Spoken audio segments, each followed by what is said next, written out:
बिस्मिल्लाहिर्रहमानिर्रहीम। अगर 5 जवान मेरे पास आ जाएं और कहें कि मौलाना हमें बताइए कि हम बाबसीरत कैसे बने, तो शायद कोई मौलवी कहे कि नमाज पढ़ो, रोज़ा रखो, हज पे जाओ, इबादत करो, सल्लल्लाहु अलैहि या रसूल अल्लाह कहो तो साहिब बसीरत बन जाओगे। तो फिर जवाब तो आएगा ना कि खवारिज नमाज भी पढ़ते थे, हज भी करते थे, रोज़े भी रखते थे। इब्ने अब्बास जब उनसे मुकालमा करने के बाद वापस आए तो कहने लगे कि अमीरुल मोमिनीन, इनके माथों पे सजदों के निशान, ऊंट जब बार बार बैठता है ना तो ऊंट के घुटनों पर खाल उसकी मोटी हो जाती है, बैठ बैठ के काली पड़ जाती है। का मौला इनके घुटने नमाजें पढ़ पढ़ के काले पड़ गए, इनके माथों पे सजदों के काले निशान आ गए। इतनी पूरी पूरी रात जाग कर इन्होंने इबादतें की हैं कि आंखें इनके चेहरों के अंदर घुस गई हैं। अमीरुल मोमिनीन, ये मेरे मुकाबले में इनको कत्ल करना चाहते हो जो इतने नमाजी लेकिन साहिब बसीरत नहीं है। बसीरत नहीं, आप देखें, अंदाजा लगाएं कि एक खातून को पकड़ के उसकी शिकम को काट के उसकी शिकम से बच्चे को निकाल के कत्ल कर देते हैं। किसी जवान ने मुझे कहा, मौलाना ये जब पहले हम सुनते थे ना कि शिकम काट के बच्चा निकाला मारा, तो कहते हमारे बहुत सारे बरादरान अहले सुन्नत कहते थे ये गढ़ी हुई बातें हैं, कैसे मुमकिन है कोई खातून के साथ एक जुल्म करे। लेकिन कहते हैं 2016 के बाद जब ये दाइश वाइश अपना सीरिया में और इराक में आई, जब उनके मजालिम हमने दिखाए तो कब फिर वो मानने लगे अगर ये कर सकते हैं तो वहां भी हो सकता है। कि एक दिन में 400 जवानों को मूसुल की यूनिवर्सिटी में मार के और जमीनों में दफन कर दिया गया। किस जुर्म में? क्योंकि अली के चाहने वाले थे। टेलीफोन की तारों से खवातीन के गलों को दबाया गया। एक मां के सामने 4 साला बच्ची का गला काटा गया। किसकी दुश्मनी में? अमीरुल मोमिनीन की दुश्मनी में ना। यही दुश्मनी वहां थी कि एक तरफ तकवा इस मकाम पे पहुंची हुई है, एक तरफ बुग़्ज़ उस मकाम पे पहुंचा हुआ है कि शिकम में बच्चा है, ये पैदा होगा तो अली की मोहब्बत वाला बनेगा, इसे कत्ल कर दो। और दूसरी तरफ गली में खजूर बंदा लेके जा रहा था, उससे लड़ाई कर रहे हैं कि ये खजूर किसी और की है, तुमने किसी का माल ग़स्ब किया है। यानी एक तरफ खजूर की अदालत पे लड़ रहे हैं, दूसरी तरफ नन्हे से बच्चों को क्या कर रहे हैं? कत्ल। क्योंकि साहिब बसीरत नहीं थे। अब अगर कोई जवान के मौलाना हम साहिब बसीरत बनना चाहते हैं, नमाज पढ़ूं तो बसीरत वाला बन जाऊं। खवारिज ने कम नमाजें पढ़ी, रोजा रखूं साहिब बसीरत बन। कम रोजे रखे, पूरा पूरा साल रोजे रखते थे। कम हज किए थे उन्होंने कि शिमर के लिए मिलता है कि 17 हज करने वाला ये बंदा है। कई हज इसने पैदल किए। लश्कर यजीद का मुअज्जिन है, यानी ये अजान देता था, लोग नमाज पढ़ते थे। इब्ने साद मदीने में पैदा हुआ, इमाम हुसैन के साथ बड़ा हुआ है। बसीरत कहां से आती है? फरमाए बसीरत के लिए मासूमीन या रसूल खुदा कुछ क्लू देते हैं। ये कुरान जो उसूल बयान कर रहा है ना कि लानतुल्लाहि अलल कौमिज़ ज़ालिमीन, खुदा की लानत है मसलन जालिमों पर, ये एक निशानी दे रहा है कि जालिम होगा तो मेरा नहीं होगा। या रसूल अली का हाथ बुलंद करके मन कुन्तु मौलाहु फ़हाज़ा अलीयुन मौला, मुसलमानों को दिखा रहे हैं ना। चलो दोस्त की माना ले लें, जिसका दोस्त में उसका दोस्त अली, जो मुझे दोस्त रखता है वो अली को दोस्त रखे। ये क्लू दे रहे हैं कि बाबसीरत बनना, अली से कभी दुश्मनी न करना।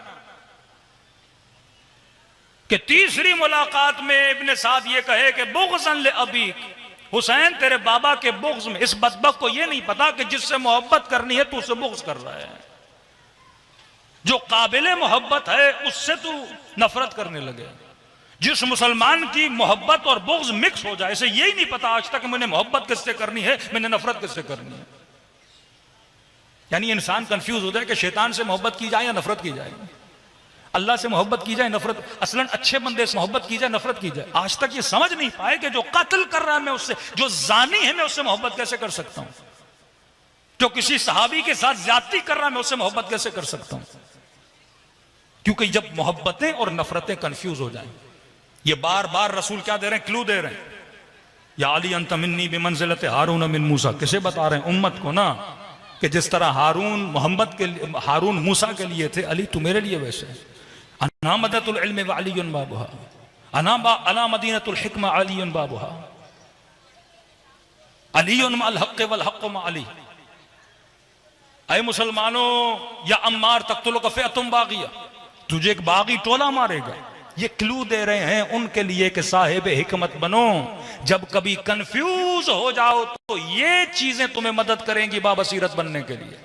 वातबिरु या उलिल अलबाब, ऐ जवान जब हजरत यूसुफ का किस्सा पढ़ो तो बाबसीरत बन। यूसुफ क्यों बना, अजीज मिस्र क्यों बना, ताबीर ख्वाब का इल्म कैसे मिला, एक चीज की वजह से यूसुफ ने सब्र किया और खुद को गुनाह में आलूदा नहीं किया। ना महरम की गुनाह की दावत की महफिल से यूसुफ भाग के निकल गए और इसके नतीजे में खुदा ने हजरत यूसुफ को ताबीर ख्वाब का इल्म दिया, अजीज मिस्र बना दिया। फ्री में खुदा किसी को कोई चीज नहीं देता, पहले इम्तिहान लेता है, जब बंदा उस इम्तिहान में पास हो जाए फिर खुदा उसे इनाम भी देता है। पढ़ यूसुफ का किस्सा, पढ़ इब्राहिम का किस्सा, इस्माइल के गले को काटने के लिए जा रहे हैं, मतलब मेरे दीन के लिए अगर बेटा भी कत्ल करना पड़े तो कर देना। यहां कोई खातून हल्की सी चादर नहीं रखती अपने सर पे, या जवान अपनी निगाह को हराम से नहीं बचा पाता, या मोमिन अपने चेहरे पे दाढ़ी नहीं सजा पाता। यहां थोड़े से खुम्स की बात आ जाए तो जनाब भागने के लिए तैयार हो जाते हैं। ये छोटे छोटे इम्तिहानात इसलिए हैं ताकि आजमाया जाए कि वाकईन तेरे पास जो कुछ भी है वो परवरदिगार मिन इंदिल्लाह है, अल्लाह की तरफ से तुझे अता कर दिया गया, तो लिहाजा कुर्बान किस पे करना है, अल्लाह। अब बसीरत वाला बंदा होगा तो निगाह सिर्फ फर्श पर नहीं होगी, अर्श पर होगी कि मैंने एक दिन मर जाना है। दुनिया दारुल इम्तिहान है, यहां जो कुछ इम्तिहान है, मुझे जो कुछ मिलेगा वो आखिरत में मिलेगा। तो फरमाया जब जिनमें बसीरत नहीं थी, ये मशहूर रिवायत अहले सुन्नत की किताबों में, अपनी जोजा को नबी कह रहे हैं, अपनी जोजा को, कि जब फला मकाम के कुत्ते भौंकने लगे तो समझ जाना कि गलत रास्ते पर हो। अब ये क्लू है ना, एक वाकया रूनमा नहीं हुआ, रसूल पहले बता रहे हैं कि आखिरी जमाने में दीन हम दनानीरुहुम क़िबलतुहुम निसाउहुम हिम्मतुहुम बुतूनुहुम, आखिरी जमाने में लोगों का दीन दीनार पैसा बन जाएगा। जिस तरह पिछले जमाने में लोग जान दीन के लिए देते थे, मेहनत दीन के लिए करते थे, जो कुछ है भाई आखिरत आखिरत आखिरत, आज पैसा पैसा पैसा। क़िबलतुहुम निसाउहुम, इनकी डायरेक्शन औरतें बन जाएंगी, जंजलील हो जाएंगे, औरतें किबला बन जाएंगी। किबला मतलब वो हमें चलाएंगी, इशारों पे नचवाएंगी, किबला बन जाएंगी। हिम्मतुहुम बुतूनुहुम, हिम्मतें इनके पेट बन जाएंगे कि सुबह से शाम तक हम गम होगा कि रात का खाना क्या होगा। तो ये बसीरत वालों के लिए नबी क्लू दे रहे हैं, अपनी ज़ौजा को, यहां से गुजरोगी कुत्ते भौंकेंगे। तारीख पढ़िए, कहते हैं जब उस मकाम पे पहुंची और कुत्तों ने भौंकना शुरू किया, बदन में लर्जा तारी हुआ, नबी की हदीस याद आई और कहा कि ये नबी ने मना किया था, मैं आगे नहीं आ सकती। लेकिन साथ में कुछ ऐसे थे, उन्होंने कहा नहीं, न ये वो मकाम है, ना ये कुत्ते हैं वो। कि मिंबर से मैं हल्की सी मिसाल देता हूं कि आप कराची से सफर करके हैदराबाद की तरफ जाएं और आप जैसे हैदराबाद पहुंचे तो ड्राइवर को कहें कि ये हैदराबाद आ गया है, लिहाजा मुझे उतारो। ड्राइवर कहे नहीं हैदराबाद नहीं, अभी नूरियाबाद में। आप कहो नहीं मुझे हैदराबाद लग रहा है, वो कहेगा नहीं देखो मैं 10 बंदों को लाता हूं और वो आपको बताएंगे कि हैदराबाद नहीं है, क्या है, नूरियाबाद है। 10 बंदों को पैसे देगा कि इस जनाब को बोलिए कभी हैदराबाद नहीं आया, अगर बताएंगे तो ये उतर के चला जाएगा। वो 10 बंदे खरीद के आपको काने करते हैं, मुतमईन करते हैं कि जनाब ये हैदराबाद जैसा दिख रहा है, नक्शा वैसा बनाया गया है, लेकिन ये हैदराबाद नहीं है। इसी तरह से इनको मुतमईन किया गया कि ये वो जगह नहीं है जो नबी ने कहा था। या अम्मार तख्तुलो गफियतुम बागी, क्लू दे रहे हैं साहिबाने बसीरत के लिए, तुझे बागी फिरका मारेगा। अम्मार कत्ल हुए, आकर अमीर शाम पावेला, क्या हुआ कि अम्मार मारे गए। उम्मत कंफ्यूज है, नबी की हदीस तो सबको पता चल गई, कब सब आपको छोड़ के अली की तरफ जाएंगे। क्या जाके उनको कहो अम्मार को मैंने तो नहीं मारा, अम्मार को अली ने मारा है। कब वो कैसे, का न अली लाते न अम्मार मरता, जो लाया है उसने मारा है। अमीरुल मोमिनीन को जब खबर पहुंची तो मौला ने कहा इस इस्तिदलाल की बुनियाद पे तो फिर जनाब हमजा को भी रसूल ने मारा है। न रसूल जंगे ओहद में लाते, न जनाब हमजा क्या होते, शहीद। बचावो जो साहिब बसीरत। अब एक वाकया सुनिए ताकि आपको पता चले, जो साहिबान बसीरत थे, मासूमीन पहले तरबियत करते थे, इमाम ज़माना अहले बैत आपको क्लू देंगे, निशानियां देंगे कि जब फंस जाओ ये निशानी, शैतान की ये निशानी, वसवसे की ये निशानी, गुनाह की ये निशानी, नामहरम से बचना चाहते हो तो ये निशानी, अपने अंदर ये चीज पैदा हो जाए तो फौरन दूर हो जाना। ये क्लू देते हैं, जो साहिब बसीरत है उस चीज को समझ जाए। आपके छठे इमाम, इमाम जाफर सादिक अलैहिस्सलातु वस्सलाम, मौला दुनिया से जाते हैं और एक वसीयतनामा लिख के जाते हैं। वल्ला आज भी इमाम का वसीयतनामा जिस मजमे में पढ़ते हैं 99% मजमा कंफ्यूज हो जाता है, क्योंकि वो बसीरत शायद हम तक भी नहीं पहुंची। मासूमीन जिस जमाने में रहते थे कि आप सामिर्रा जाते हो सरदाब इमाम जमाना में, कहते हैं घर की कनीजों को 5 साल तक पता नहीं था ये बच्चा इस घर में पैदा हो चुका है। इस कदर खतरा था अहले बैत अलैहिस्सलातु वस्सलाम को कि पता चलता तो कत्ल कर देते। वो नहीं, ये 11 इमामों का बाद में शहीद होना और पैदा होते ही शहीद ना होना, यह भी कमाल है, क्योंकि ये इनको अपनी हुकूमतों का खात्मा समझते थे। हजरत मूसा के पीछे फिरौन कितना लगा कि मां ने अपने बच्चे को गहवारे के अंदर डाल दिया।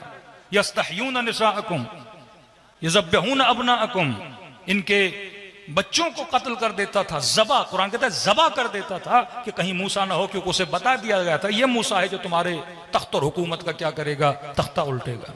इनको पता था नबी के 12 जानशीन हैं, तहद्दल इम्कान कोशिश की जहां मिले उनको कत्ल कर दिया जाए, खात्मा हो जाए, ताकि फिर हमारे मुकाबले में कोई ना आए। और ये जमाना मंसूर दवानिकी का जमाना, बदबख्तरीन जालिम तरीन, जिसने अहले बैत अलैहिस्सलातु वस्सलाम पे जुल्म किया। इसने अपने सिपाहियों को भेजा कि भाई क्या हुआ, छठे इमाम दुनिया से चले गए। अब कहा कि कुछ भी करके मुझे बताओ कि उनका जानशीन कौन है, ताकि मैं उसका वहीं पे खात्मा कर दूं। अब वसीयतनामे इमाम शिशुम पढ़ा जा रहा है। वक्त के हाकिम के सिपाही, वक्त के हाकिम के जासूस, वो भी खड़े हैं, शिया भी खड़े हैं, और वो इमाम जिसके 4-4 हजार शागिर्द, इतना इल्म फैलाया पूरे मदीने में चेमगोइया को, भाई अब मसनद जाफर सादिक को कौन संभालेगा। और सबको पता है अगर पता चल गया कौन है, बेटे बहुत पता चल गया कौन है तो कत्ल कर दिया जाएगा। और मैंने कहा कि इमाम का ऐलान करना अहमियत नहीं रखता, पहले जो बसीरत इमाम ने दी हुई अपने शियों को वो काबिल अहमियत है। अब सुनिए, इमाम ने कहा कि मेरे 5 जानशीन हो सकते हैं। पहले जानशी का नाम लिखा मंसूर दवानिकी, जो कातिल इमाम, जो दुश्मन इमाम, जो इस इंतजार में है कि जानशीन का पता चले तो कत्ल कर दिया जाए। पहला नाम का मेरा जानशीन मंसूर दवानिकी, जो सिपाहियों को बोला गया था जब जानशीन का पता चले तो पकड़ के लाओ। ये परेशान हो गए, मंसूर को कैसे पकड़े।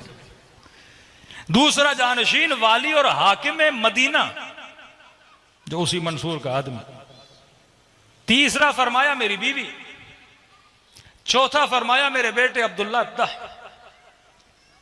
पांचवा फरमाया मूसा काजिम। पहला जालिम, दूसरा जालिम, तीसरी बीवी, चौथा इनका वो बेटा जो जिस्मानी तौर पे माजूर था, जनाब अब्दुल्ला। पांचवें जनाब इमाम मूसा काजिम। लोग परेशान हो गए, इबहाम में चले गए कि ये मौला क्या करके गए, कंफ्यूज हो गए। कहते हैं अपनी जिंदगी में जिससे इजहार बरात करते रहे उसका नाम कैसे लिख कर गए, और खातून खाना का नाम कैसे लिख कर गए, वो बेटा जो माजूर है उसका नाम कैसे लिख कर गए। कहते कंफ्यूज हो गए। मंसूर को जब ये बात पता चली वो भी खामोश हो गया, कहा ठीक है ये कंफ्यूज है, बात ही खत्म हो गई, इसका मतलब कोई जानशीन वानशीन नहीं है। अब एक सहाबी बा बसीरत अबू हमजा समाली, जिनकी दुआ हमारे यहाँ बहुत मशहूर है, दुआए अबू हमजा समाली।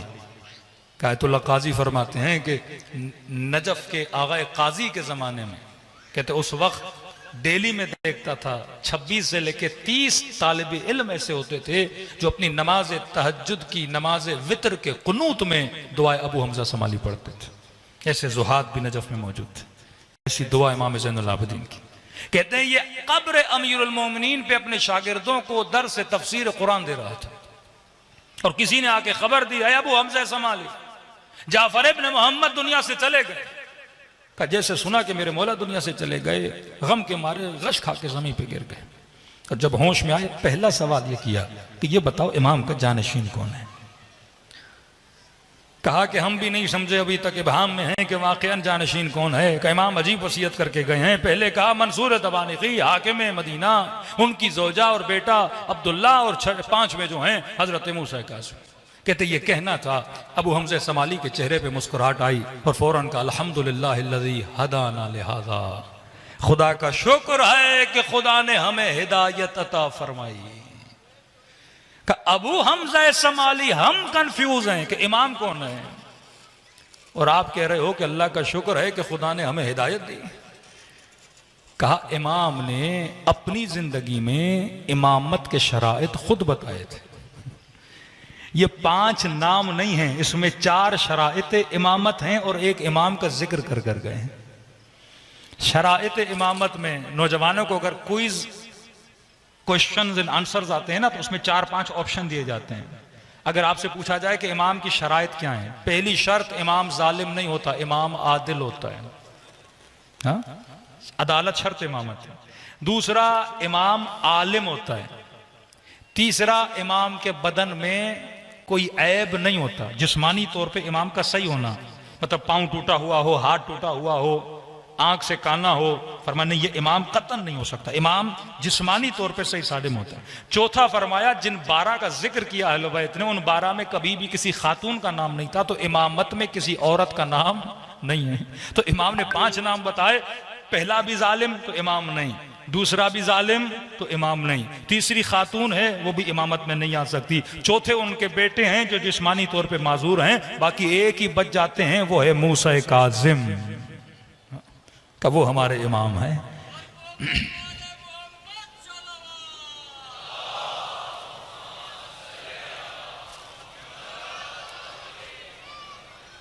ऐसे अफराद को तैयार कर गए थे जिनको बसीरत देकर गए थे कि हालात और वाकयात में हम कोई ऐसी चीजें लिखेंगे, समझना तुम्हारा काम है, लेकिन समझकर अपने शियों को इस्तिदलाल से समझाना कि बसीरत क्या है।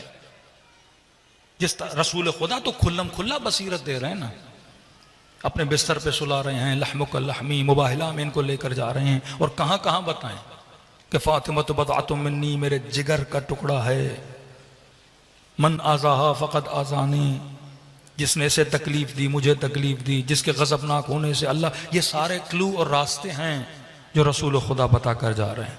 तो हर ज़माने में जो साहिब बसीरत था उसने इमाम को भी पहचाना और इमाम का साथ भी दिया। यही मुआमिला इमाम जवाद के ज़माने में हुआ। पहली मर्तबा तशय्यो के ऊपर ऐसा इम्तिहान आया। पहले चलो ये मसला था इमाम कौन है, कंफ्यूज थे, फिर जाते थे, पूछते थे, सवाल करते थे, अहले बैत हर सवाल का जवाब देते थे, मुतमईन हो जाते थे कि ये इमाम है। इमाम रजा के जाने के बाद तारीख इमामत में पहला इमाम बना जो 7 साल का। तो कदीमी मौला का सहाबी जो इमाम के साथ रहा वो साहिब बसीरत न रहा, और उसने कहा कि ये 7 साल के हैं, अभी बालिग नहीं हुए, तो हम इनसे मसले कैसे पूछेंगे, तो लिहाजा हम इनका किसी को कायम मकाम बनाते हैं, जब ये बड़े हो जाएंगे फिर हम इनकी इमामत को मानेंगे।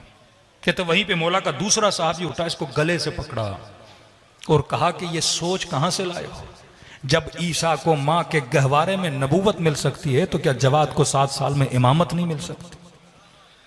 ये क्या मतलब इमाम बड़ा हो? इमाम गहवारे में भी इमाम है, इमाम बचपने में भी इमाम है। मसला इल्म का है, सवाल कर इमाम जवाद से।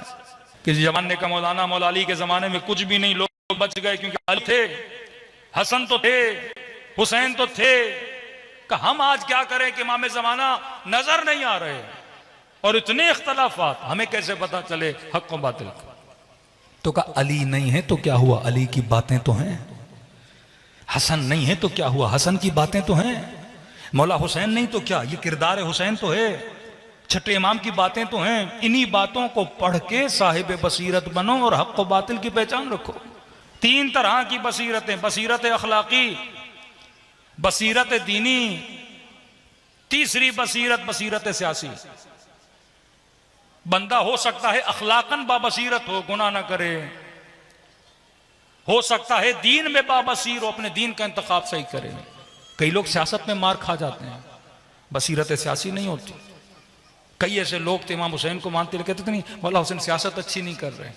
कई लोग इमाम हुसैन की सियासत से इख्तलाफ, या सियासतुल इबाद, अल्लाह के बंदों में बेहतरीन सियासत करने वाले अहले बैत रसूल, इन 3 पे इंशाअल्लाह मैं कल गुफ्तगू करूंगा कि हमारे अंदर बसीरत अखलाकी भी होनी चाहिए। मोमिन अखलाकन बा बसीरत, उसमें अमीरुल मोमिनीन के 4-5 फरामीन।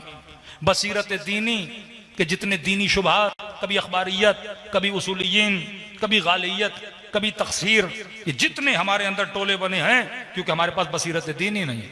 तीसरी बसीरत सियासी, सियासी बसीरत न होना। ये जितने सियासी एतबार से हम शिया टूट फूट का शिकार है, जमाअतें, तंजीमें, नजरियात, क्योंकि सियासी बसीरत नहीं है। इंसान को यह नहीं पता कि मैंने सियासत कैसे करनी है, इंसजाम, कुव्वत, इत्तेहाद, मरकजियत हमने कैसे पैदा करनी है। ये वो बसीरत थी जो इमाम खुमैनी के पास थी। ये बसीरत जिन कौमों के पास है वो कौमें कामयाब हो जाती हैं।